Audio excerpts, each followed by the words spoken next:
Good morrow, neighbor Baptista. Good morrow, neighbor Gremio. God save you, gentlemen. And you, good sir. Pray, have you not a daughter named Katharina, fair and virtuous?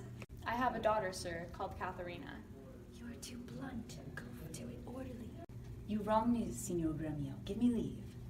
I am a gentleman of Verona, sir, that, hearing of her beauty and her wit, her affability and bashful modesty, her wondrous qualities and behavior, am bold to show myself a forward guest within your house, to make mine eyes the witness of that report which I have so oft heard. And, for an entrance to my entertainment, I do present you with a man of mine. Cunning in music and mathematics, to instruct her fully in those sciences whereof I know she is not ignorant, except of him, or else you do me wrong. His name is Litio, born in Mantua. You're welcome, sir, and he for your good sake. But for my daughter Catherine, this I know, she is not for your turn, the more my grief. You're welcome, sir, and he for your good sake. But for my daughter Catherine, this mistake me not, I see but as I find. Whence are you, sir, and what may I call your name? Petruchio is my name, son of Antonio, a man known well throughout all of Italy. I know him well. You are welcome for his sake. Saving your tale, Petruchio, I pray, let us, that our poor petitioners, speak too. But care, you are marvelous forward. Pardon me, Signor Gremio. I would fain be doing. I doubt it not, sir, but you will curse your wooing. Neighbor, this is a gift very grateful, I am sure of it.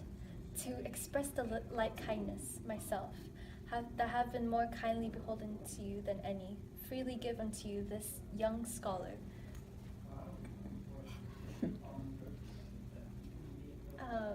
That hath been long studying at rhymes, as cunning in Greek, Latin, and other languages, as the other in music and mathematics. His name is Cambio. Pray, accept his service.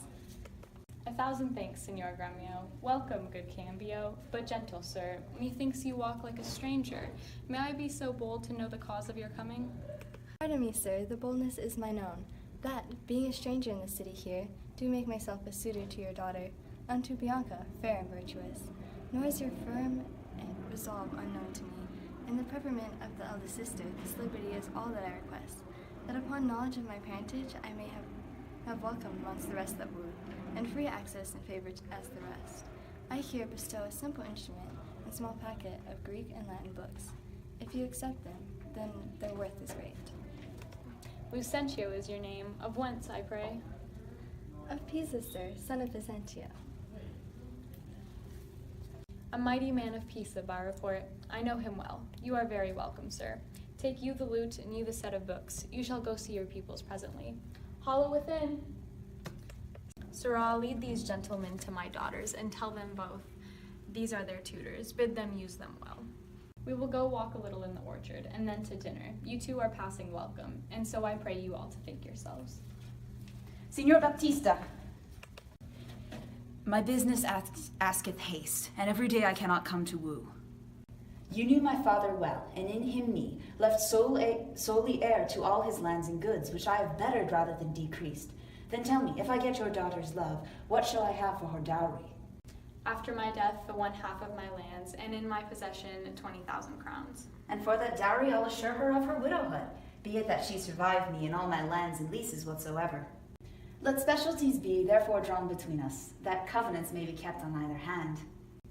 When the special thing is well obtained, that is her love, for that is all in all.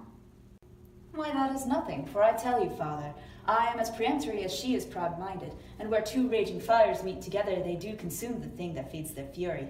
The little fire grows great with little wind, yet extreme gusts will blow out fire and all. So I to her, and so she yields to me, for I am rough and woo not like a babe. Well mayst thou woo, and happy be thy speed, but be thou armed for some unhappy words. Aye, to the proof, as mountains are for winds, that shake not, though they perpetually blow.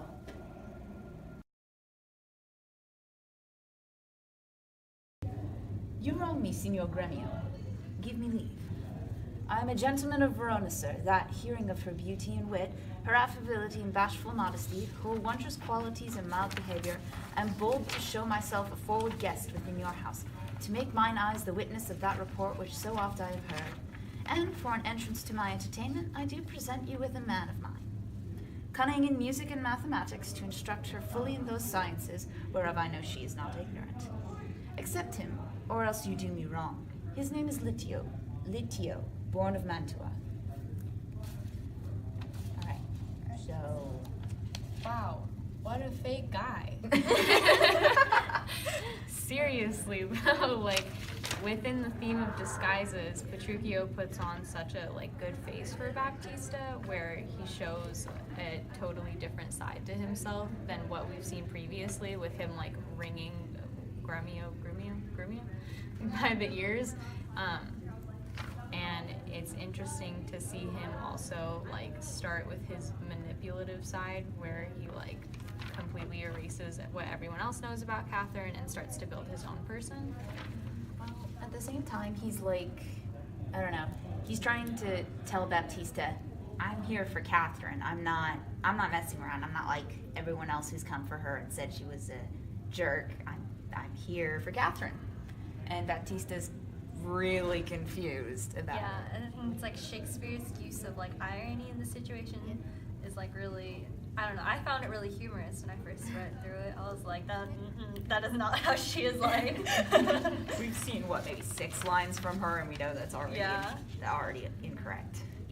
So like you can also see, like, as you were talking about the disguises, he's definitely putting on a role, and he's also like talking up about Kate, even though he knows that she's not like that. And so it's kind of like sarcasm, irony, and I think that really plays into like the fact that like this is a comedy rather than something serious. Yeah. He also makes himself seem like a really good guy, like, even though he's doing this for money, with him like saying like, I brought this person to instruct her and stuff. But it's also really clear that he's in it for the money, because what's the first thing he asks about after asking permission to woo Catherine? He asks about the dowry, which that's what you pay when you're going to marry someone in olden times. I think it's also important to note here that even though Baptista, like, his line, like, I have a daughter, sir, called Katharina, I think it's interesting to note that even though he clearly knows that his daughter is not ideal, he still cares a lot about her, because he doesn't just like give her off immediately to the first person. That's one more point for good dad Baptista. So going on with that, do you guys, how do you see Baptista? Do you think of him as like a good dad or a bad dad? I mean, considering those times, I think he was like pretty okay.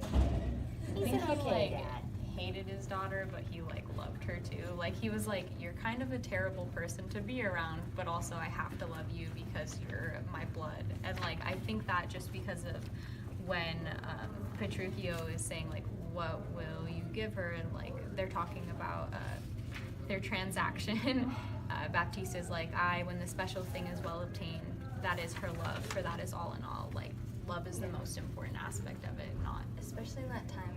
In that time, a lot of like, especially richer, they give them off to like a higher up person, so then like it raises their role. It's a politics in society, thing. and so like it's more like he's thinking more of like love rather than money, which is an interesting concept.